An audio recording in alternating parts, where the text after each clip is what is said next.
Сәлем достар. 11-ші сабақтың үй жұмысы. Бірінші тапсырманы орындайық. Эмми мен Луис берілген. Олар, міне қараңыздар. Мына жерде фразалар берілген. Live in a big city. Үлкен қалада тұру. Like cats. Мысықтарды жақсы көру. Listen to pop music. Speak French. Французша сөйлеу. Drink tea. Шай ішу. Осылардың бәрі берілген. Қасында міне нелер тұр. Галочкалар тұр, немесе крестик тұр. Қайсы әрекетті орындайды. Соған байланысты біз сөйлемдер құрастыруымыз керек. Мысалы, Emmy doesn't live in a big city. Неге? Өйткені мына жерде бізде крестик тұр. Ол үлкен қалада тұрмайды. Келесі, she like cats, яғни she likes cats деп жазсақ болады. Сол сияқты бүткіл сөйлемдерді толықтырып шығыңыздар.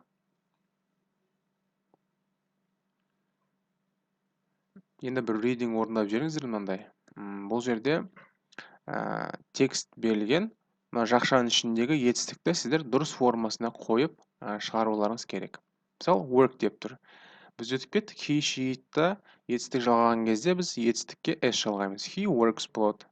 Одан кейін not work дейді. Болымсыз қалай болады? Соның бәрін еске түсіріп, видеоны қайтадан көрсеңіздер болады сабақта. Содан кейін мына тапсырманы орындаңыздар.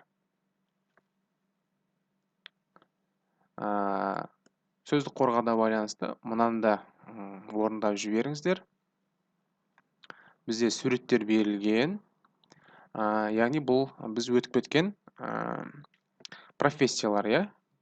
Біз өтіп еттік қой. Дәрігер, мұғалім, даяшы, медбике, студент, полицей. Осы сөздерді ағылшын тілінде еске түсіресіздер. Мінекей бірінші суретте lawyer дейді. Ол дұрыс. Екінші суретте мінекей S-тен басталады. Біз дүкенді көріп тұрмыз. Ол sales person болады. Sales person. Үшіншісі, біз медбикені көріп тұрмыз. Ол бізде nurse. Сол сияқты бәрін жазып шығасыздар. Сол кезде бізде мына жерде бір сөз пайда болу керек ортасында. Одан кейін мына listeningді орындаңыздар.